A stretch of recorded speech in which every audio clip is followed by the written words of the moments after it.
Welcome to the Daily Allegory through Astrological Divination. Today's video is Kali's Dance, Melinoë's Haunting, a Shattered Psyche. Now, today we invoke several energies, like the fourth angel of the shemhamphorash, Elemiah, the waning, gibbous moon. We are going to channel everything tonight through these energies, through this aspect of the moon.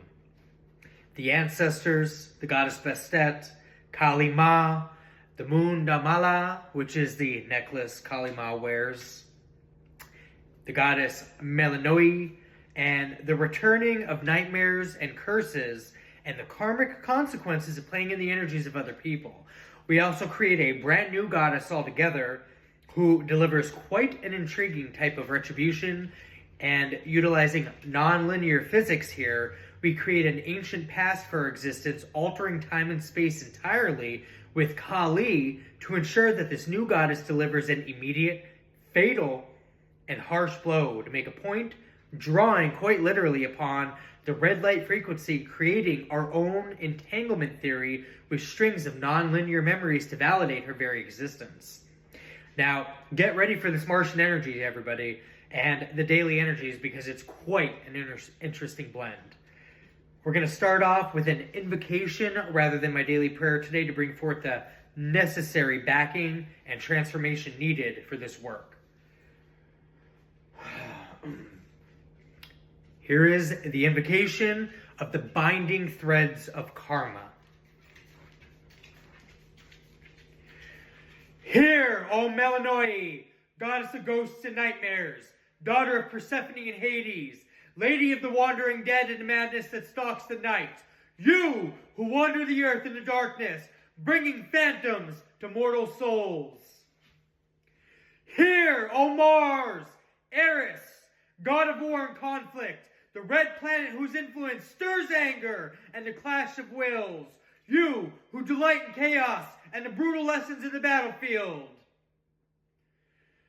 Hear, Kali Ma, Dark Mother, the fierce destroyer of illusions and evil forces, adorned with the Mundamala, the garland of skulls, you dance on the battlefield of time, bringing radical transformation through very destruction itself. I call to the powers of cosmic justice and to the forces of the shadow.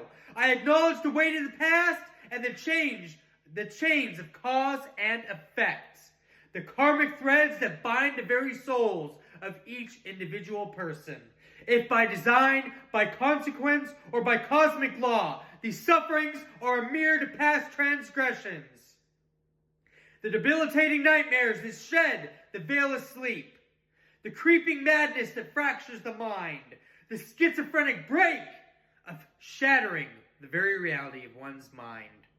I offer this pain not as a plea for release, but as recognition of the profound, fierce teaching. Melinoë, let the specters of the past be seen for what they are.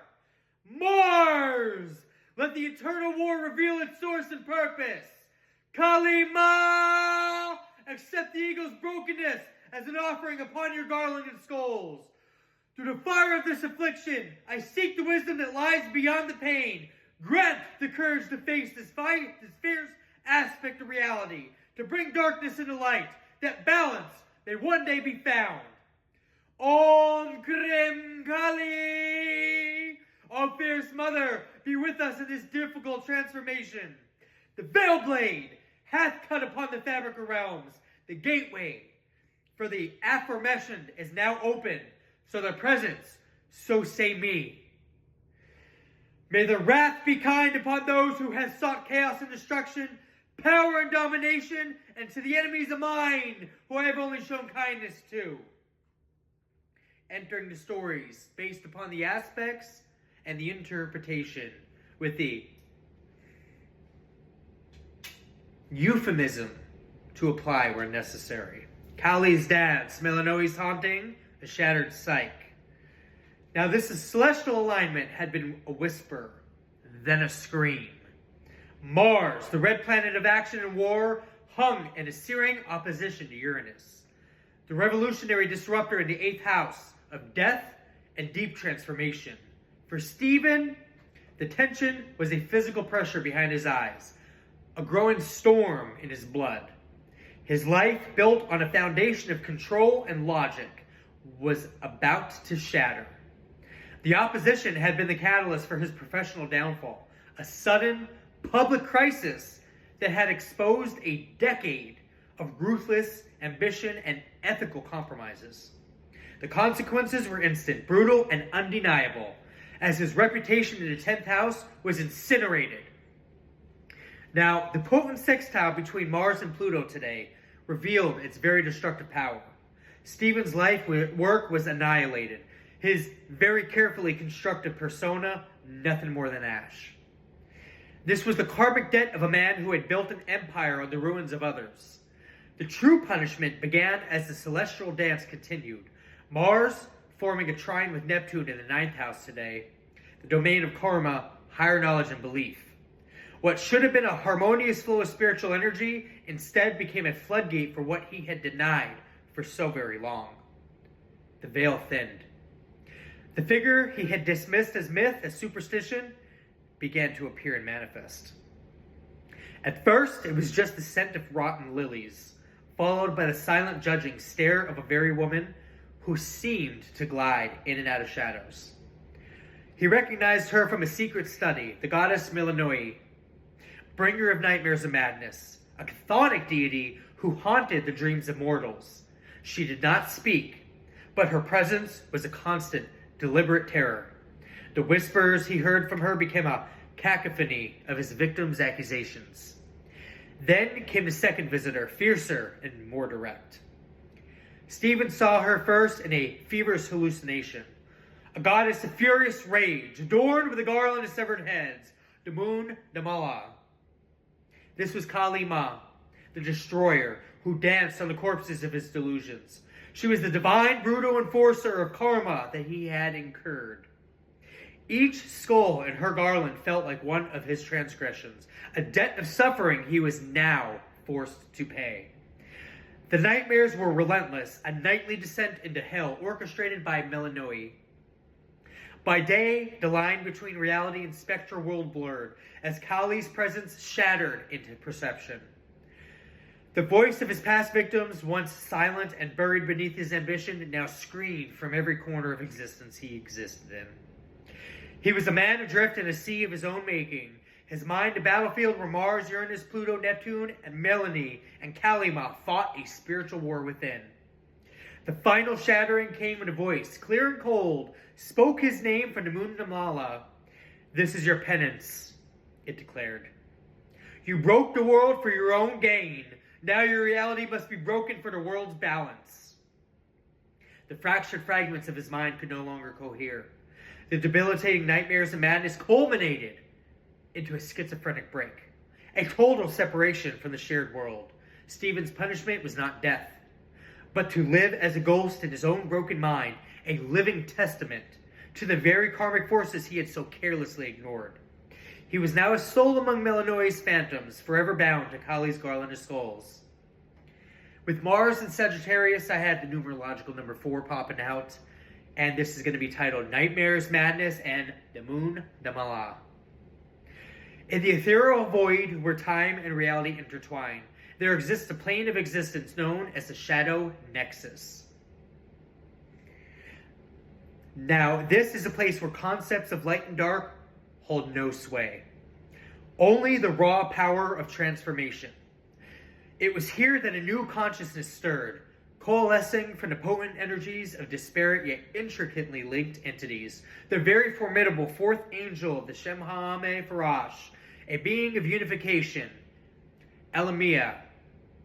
The fierce Hindu goddess Kali Ma, the Black Mother, the very embodiment of time and eternal energy, the symbolic power of the Mundamala, the garland of severed heads that signifies liberation from ego, and the spectral Greek goddess Melinoë, mistress of ghosts and nightmares.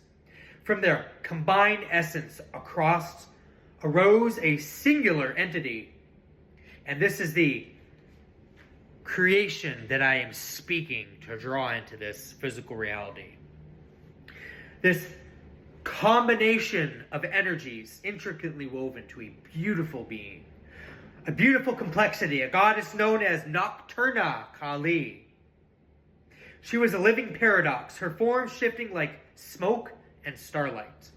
Her skin was the deep indigo hue of a moonless sky, and her hair a cascade of raven black and spectral white tresses, entwined with the faint shimmering souls of the restless dead. Her eyes held the fierce, knowing gaze of Kali Ma, one a piercing ruby, the other a swirling vortex of emerald, reflecting the myriad experience of time and eternity. Around her neck, though, she did also have the Mundamala. It hung, its heads constantly reforming, a stark reminder of the ego's transient nature. The power of the shemhamphorash angel manifested in her ability to merge and manipulate the energies of all who contributed to her creation. While Melinoë's influence resonated in the icy mist that perpetually swirled around her feet, carrying the whispered fears of the living. Nocturna Kali was not inherently malevolent, but a force of necessary chaos and transformation nonetheless. Her dominion extended over the liminal spaces, the twilight hours, the subconscious mind, the turning of the ages, and the inescapable consequences of dark deeds. She was the weaver of nightmares not for cruelty's sake, but as a mirror to the soul, forcing mortals to confront their deepest fears and hidden shames. Curses, too, were her domain. The potent words given form and purpose, acting as agents of cosmic balance and swift, often brutal justice. Her legend began to spread, not in hushed whispers. These are very loud whispers, but in vivid, heart-stopping dreams that felt more real than waking life. In these visions, she appeared often to those whose actions had tipped the scales of balance, the tyrants and the deeply corrupt.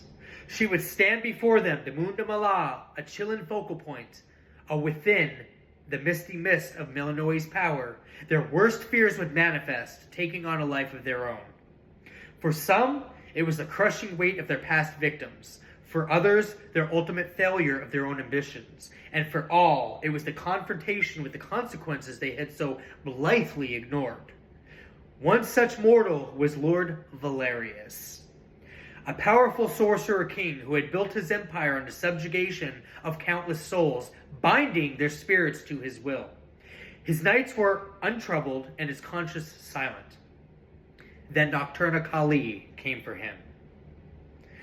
And we are invoking this Kali energy, a very new goddess. In his dream, he found himself in a vast, empty throne room.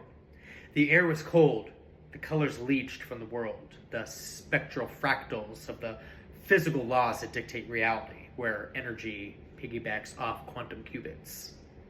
A figure emerged from the shadows, skin like a bruise, eyes burning with ancient fire, and the garland of the head, stark contrast against the gloom. Valerius, a man who feared nothing, felt a primal terror seize his heart. "Who are you, spirit?" he demanded, his voice trembling. "I am the combined force of your reckoning, Valerius," Nocturna Kali replied, her voice a chorus of whispers and thunder. "The time and the end, the ghost and the curse. I am that which you denied."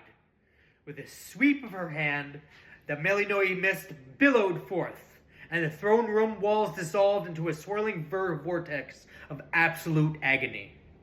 From the ether emerged the spectral forms of those he had enslaved, their faces contorted into silent screams. The fourth angel's power was evident as their individual agonies merged into a single, overwhelming force that crashed against Valerius.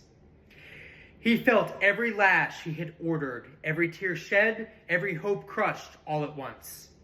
The pain was not just physical, it was an existential torment that tore at the very fabric of his being. He awoke screaming, the vision seared into his mind. The experience shattered his ego, symbolized by the Mundamala. He renounced his throne, freed the bound souls, and spent the rest of his days wandering as a penitent, Forever haunted by the Black Mother's gaze and the icy grip of the nightmares, Nocturna Kali continued her silent, necessary work. She was the shadow that ensured the light had meaning, the curse that enforced the balance, and the nightmare that protected the sanctity of the dream. In the grand tapestry of existence, she was the inevitable hand of transformation, forever binding the power of angels, goddesses, and the potent symbols of the spirit world into a single, undeniable force of cosmic justice, only awakened once divine law and order was challenged. That's all I have for this one. I'm going to do 2 videos today. I'll see you in the next one while we invoke the very energies of the Martian energy today.